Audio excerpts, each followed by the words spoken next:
Hi everyone, welcome to One Girl, Two Cities on Sizzlin 99.9 KSIZ. I'm Laura and I'm here to tell you about what's going on in the Twin Cities, from concerts to theater to restaurants and everything in between. I have a website you can check out. It's onegirl2cities.com, all spelled out. Same on Facebook. And on Twitter you can hit me up at One Girl, Two Cities, but it's the number 1 and the number 2. Sending thanks to Chris for producing tonight. You're welcome. And we've got a special guest in the studio. Her name is Kavita, and she's joining us from Ethnic Foods Company and NOLA Bistro and Bar in Asio. Thank you for being here. Thanks, Laura, for calling me. Yeah, I'm so excited to talk about everything that you do tonight. But why don't we start with just your background and how you ended up here and opening the company? Okay, I came in 1985 to the Twin Cities, and in India food is different, and so obviously when I came here, one of the things you do is shop for food, and my husband took me to Rainbow Foods. We were living in Egan at that time, and this is in 85, and we are used to more shopping fresh every day, cooking what we buy fresh, and that's it. Sure. So this was an experience for me. And when I went there, my husband was already here for some time, maybe 5 years or maybe 10 years before I was here. And so he was used to the grocery shopping, and so he was taking his cart and putting the food in, and I was taking all the food, reading the labels and kind of putting the food back. And within a week I was extremely depressed and upset, and I was asking him, how come the vegetables stay fresh so long? How come this happens? How come, we're putting the garbage in, the organic garbage along with plastic and things. So all those things were very weird for me. Sure. Anyway, I discovered the Valley Co-op In Burnsville? Yeah. Yeah, Valley Natural Foods. Valley Natural Foods. I like them. So at that time, I remember in 85, I was volunteering there, and our average check used to be $10, $15. I mean, so the co-ops have come a long ways. And then while I was there, I picked up a book called Diet for a New America by John Robbins. And he talked about, I think he was the heir to the Baskin-Robbins fortune. And he had started going and looking at his father's business and was very distraught at what he found there. And so he became a vegan, just like you, Laura. Oh, okay. So Yeah, I have not been vegan for very long, admittedly, but Chris has been vegan for quite 7, 8 years. 2007. Okay, so almost 8 years. About then. right. So I picked up that book, Yeah. and then I thought to myself, I come from a culture which is 80% vegetarian. Yeah, And we have the most fantastic vegetarian food, I think, in the world. it's Chris's favorite food. I'll absolutely agree with that. And can I ask, where in India are you from? I'm from Mumbai, which was Bombay at that time. Okay.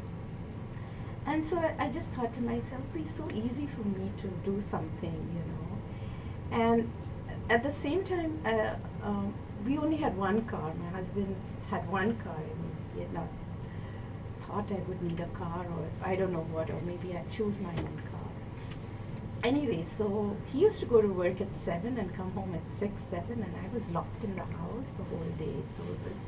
So I used to have him drop me at the South Day Library. And there I started reading every book on food. So Okay. I read all the nutritional books, and it was very interesting to me because I have an Ayurvedic background, so I cook food. I call it the yoga of eating. So, I got into the food business at that time, and I think I'm not sure, but I may have been the first person in America to have a whole wheat pizza, organic pizza, local pizza, and whole wheat pizza. And this was in 1988. Sure.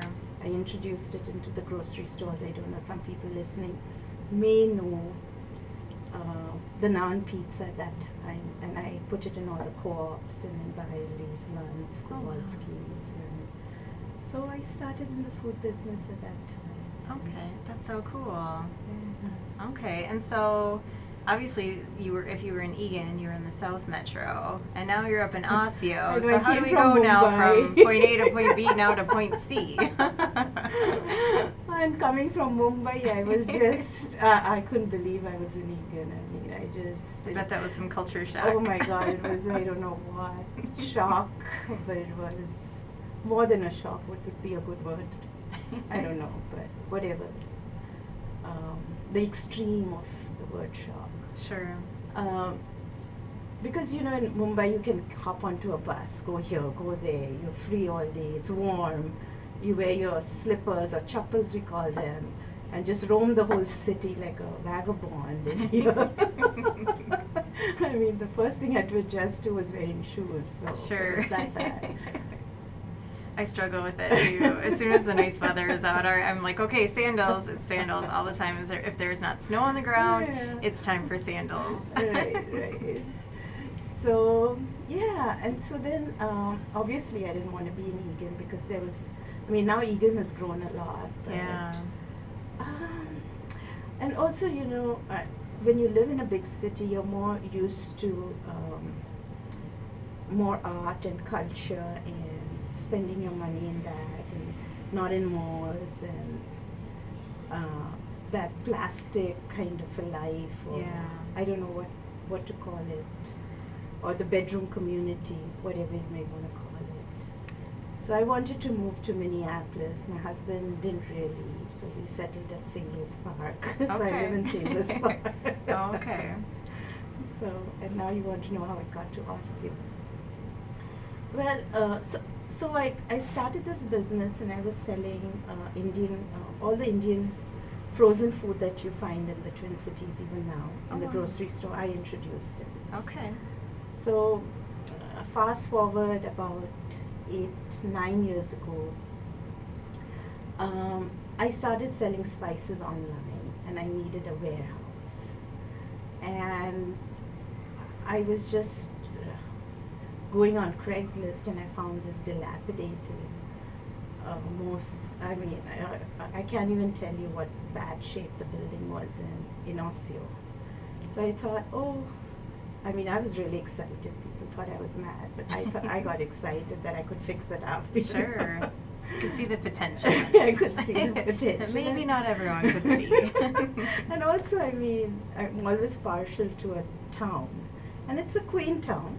It's not a Mumbai or a Minneapolis, but it's You know a town. exactly what she's saying, Chris. Yeah, I went to high school in Osseo, so I'm very familiar. Okay, Chris. And I visited Chennai, so there's a difference there. So anyway, so I bought the building, and it was an adjustment for the people of Osseo and for me, but we finally settled down, and I have a wonderful few businesses in that building now. Yeah, there's a lot going on there. There's a lot so yeah, going on. what should we talk about first? I don't know. know where to start even. So I you just- sell a lot of stuff. So is it an actual like grocery store basically that people can come into and shop at? Well, I think people are still going to Penzies for their spices, so a lot of Minnesotans don't come to me for spices, but we do make our own blends, Oh, and okay. we grind it there. And so There's a it's lot of wonderful. options. So if you guys go on ethnicfoodsco.com, you'll see everything on the online store at least. And yeah, Yes, oh my goodness, you have Yeah. everything. We have about 400 or 500 spices and spice blends, and now I have grains, coming from that Indian culture, and the yoga of eating soulfully, eating for the soul, so we differentiate between eating for the body, eating for the soul, or eating just to keep alive, Mhm.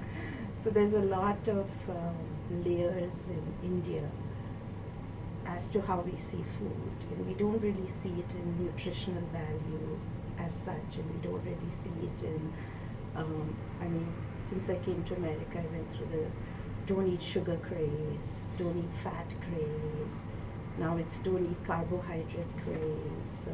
It's always something. Yeah, I guess they have to make their money somewhere. So, I mean, so I always look at food in a holistic manner. And so we do the spices there, and then we started some cooking classes. And then we expanded and we started an ethnic restaurant called Collage, which in that area didn't do as well. And we also had started a restaurant called NOLA, New Orleans, Louisiana it stands for. And that site started doing all right. And so we,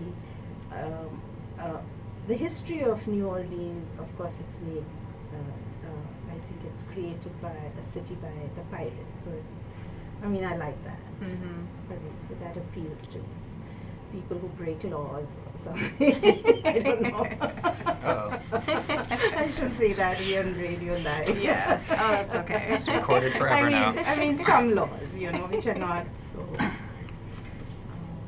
which are silly laws. Yeah. Which have no. It's a little more daring. Yeah. I mean, I've always been called the black sheep of my family. Always lived on the edge. So, anyway, so. So when did NOLA open? Because I feel like I only started hearing about it recently. Yeah, it opened about a year ago. So Okay. yeah, so and then there's a lot of people that come to New Orleans, just like Mumbai. So you find people from all over the world there, just like New York, Mumbai, the big cities. Yeah. So that cuisine appeals to me because you can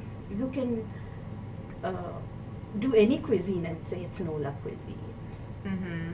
And I made some recipes more modern, made them more fresh. Okay. So we make our roux very fresh. We make it with vegetables instead of the flour and the oil. So some changes as the sort of Kind of put your own influence yes, into it. yes.